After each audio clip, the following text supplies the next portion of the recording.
जय श्री राधा कृष्ण। हे कान्हा, मेरा सहारा भी तू है, मेरी भक्ति भी तू है, मेरा विश्वास भी तू है, मेरी शक्ति भी तू है। अब और मैं क्या कहूँ बिहारी जी, मेरी सुबह आपसे शुरू और रात भी आप पर ही खत्म है।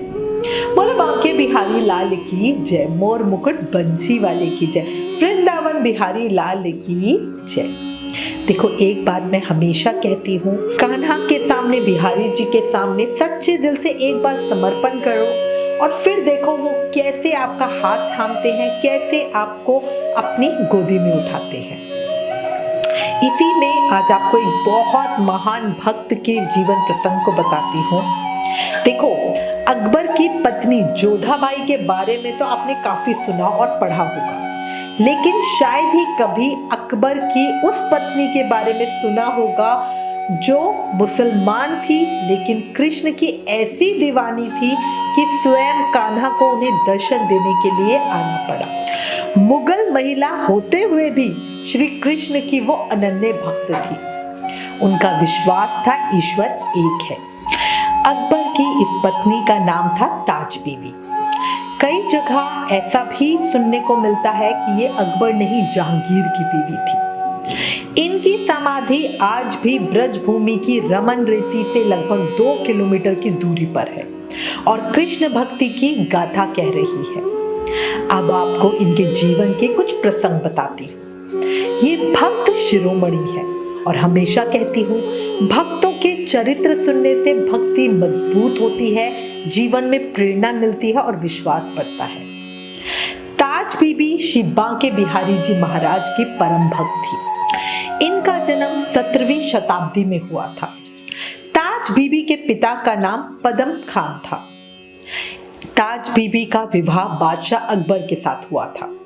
इनके विषय में कथा है कि एक बार इन्होंने मौलवियों, मुल्लाओं और अपने इमाम से पूछा कि क्या अल्लाह का दीदार हो सकता है। सभी ने उत्तर दिया, हाँ हो सकता है। इनका उत्तर जानकर ताज बीबी काबा शरीफ की यात्रा पर चल पड़ी। मार्ग में एक पड़ाव ब्रज में पड़ा। घंटे घड़ियालों की आवाज सुनकर ताज बीबी ने लोगों से पूछा कि ये क्या है। तो दीवान ने कहा, यहाँ कुछ लोगों का छोटा खुदा रहता है। अब ताज बीबी ने आग्रह किया कि वो छोटा खुदा से मिलकर ही आगे चलेंगी। जैसे ही मंदिर में प्रवेश करना चाहा, पंडों ने इन्हें रोक दिया क्योंकि ये मुसलमान थे। ताज बीबी वहीं बैठकर गाने लगी। उस समय श्री कृष्ण के दर्शन से पहली बार भक्ति का नशा इन्होंने चखा। ये आगे नहीं गई और वापस लौट आई। अकबर के मंत्री बीरबल की बेटी शोभावती और जयमल की बेटी लीलावती गोसाई श्री विठलनाथ जी के चरणों में अनन्य निष्ठा रखती थी और वो दोनों श्री बांके बिहारी जी महाराज की भक्त थी। दोनों श्री बांके बिहारी जी के दर्शनों के लिए आया करती थी।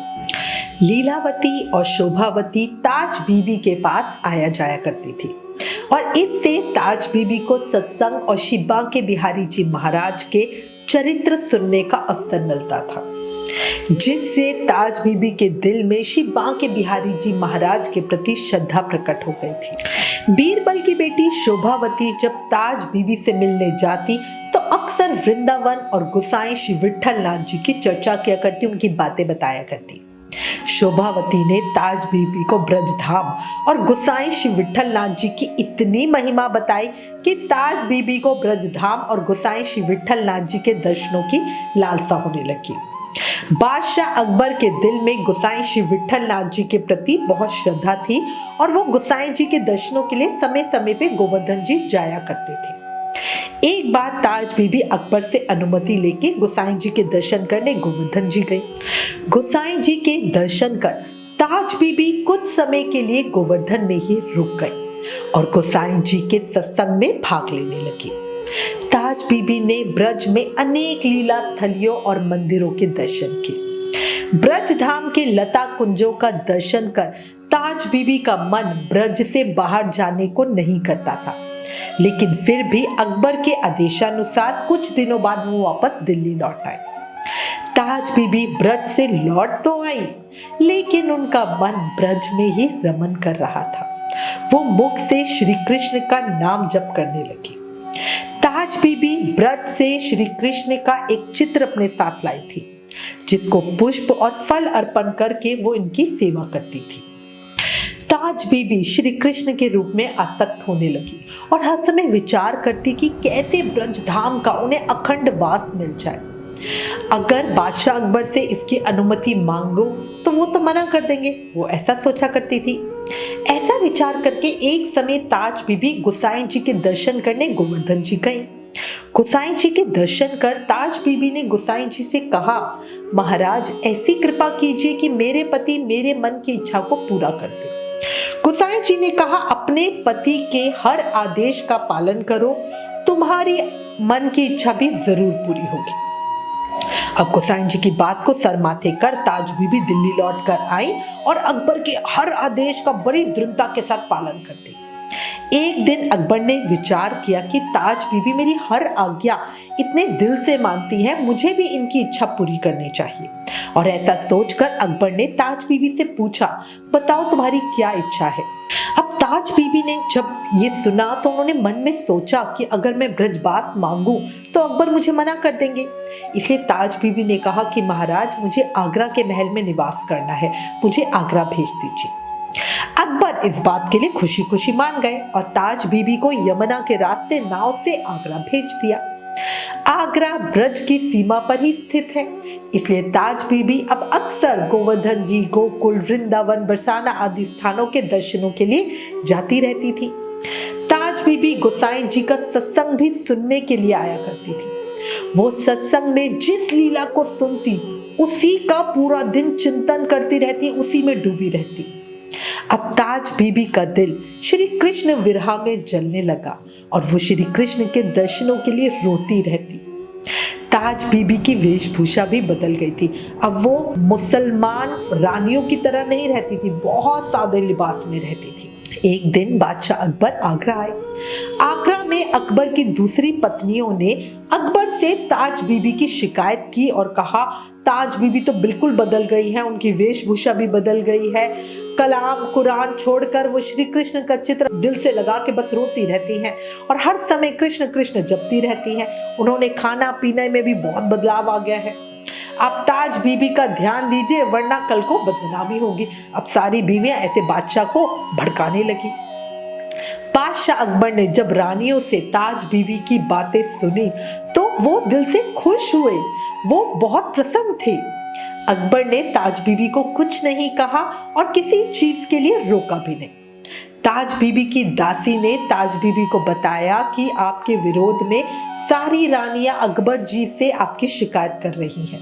ताज बीबी ने किसी को कुछ नहीं कहा, बस वो हर समय श्री बांके बिहारी जी महाराज से ब्रजवास के लिए प्रार्थना करती थी। महल में ना कोई सत्संग था ना कीर्तन, इसलिए ताज बीबी दुखी थी। उसे ब्रज के मंदिर और साधु संतों की याद आती थी, उसे सत्संग की याद आती थी। ताज बीबी का खाना बहुत कम हो गया, इससे उनका शरीर कमजोर होने लगा। एक दासी ने ताज बीबी की इस अवस्था के बारे में अकबर जी को बताया। अकबर ताज बीबी के पास आए और उनसे पूछने लगे, तुम बहुत दिनों से दुखी रहती हो, रोती रहती हो, तुम्हें किसी बात का दुख है क्या? ताज बीबी ने बड़े प्रेम से कहा, मुझे वृंदावन वास करना है, जहाँ रोज मुझे सत्संग मिल सके और संतों के दर्शन हो। अकबर ने उनकी उम्मीद के बिल्कुल अपोजिट बड़े प्रेम से कहा, तुम्हारे दिल में श्री बांके बिहारी जी की भक्ति आ गई है, जो बड़े भाग्य से किसी किसी को ही मिलती है। तुम चिंता मत करो, मैं वृंदावन में तुम्हारे रहने की व्यवस्था कर दूंगा, तुम जाओ और वृंदावन वास करो। ताज बीबी को तो जैसे खजाना मिल गया, उनके मन की जो सबसे बड़ी इच्छा थी वो पूरी हो गई। ताज बीबी वृंदावन आ गई और एक कुटिया में रहने लगी। ताज बीबी को कोई ऐशो आराम नहीं चाहिए था। अकबर जी ने जितनी सुख सुविधाएं उनको देनी चाहिए उन्होंने कुछ भी नहीं ली और बड़े साधारण तौर पे वो एक बड़ी कुटिया में आराम से रहती थी। ताज बीबी को श्री बांके बिहारी जी महाराज के दर्शन करने की बड़ी इच्छा थी, लेकिन वो अपने आप को मलेच्छ तुच्छ मानती थी क्योंकि वो मुसलमान थी और इसीलिए वो मंदिर के अंदर नहीं जाना चाहती थी। ताज बीबी को मंदिर में आने पर रोक नहीं थी, पर फिर भी ताज बीबी को लगता था कि नहीं, मैं शुद्ध नहीं हूँ, मैं वो हूँ। तो उनका अपना भाव था। ताज बीबी रोज श्री बांके बिहारी जी महाराज के मंदिर जाती, उनकी चौखट पर माथा टेकती, प्रणाम करती और फिर वापस लौट जाती। ताज बीबी के दिल में श्री बांके बिहारी जी महाराज के दर्शनों की बहुत प्रबल इच्छा थी। वो हमेशा यही सोचा करती थी कि मैं इस मलेच्छ, इस पापी शरीर से मंदिर के भीतर प्रवेश कैसे कर पाऊंगी। श्री बांके बिहारी जी के दर्शन मैं नहीं कर सकती, मैं अशुद्ध हूँ। लेकिन सोचती थी मन में कि मेरे ठाकुर तो अंतर्यामी है, वो मेरे दिल की बात तो जानते हैं। अगर उन्होंने मुझे अपना लिया होता तो मैं अशुद्ध नहीं रहती, मलेच्छ नहीं रहती। और अगर उन्होंने मुझे अपना लिया होता तो वो किसी पुजारी के मन में ये प्रेरणा देकर मुझे मंदिर के भीतर बुलवा सकते थे, तो मैं उनका दर्शन कर सकती थी, है ना।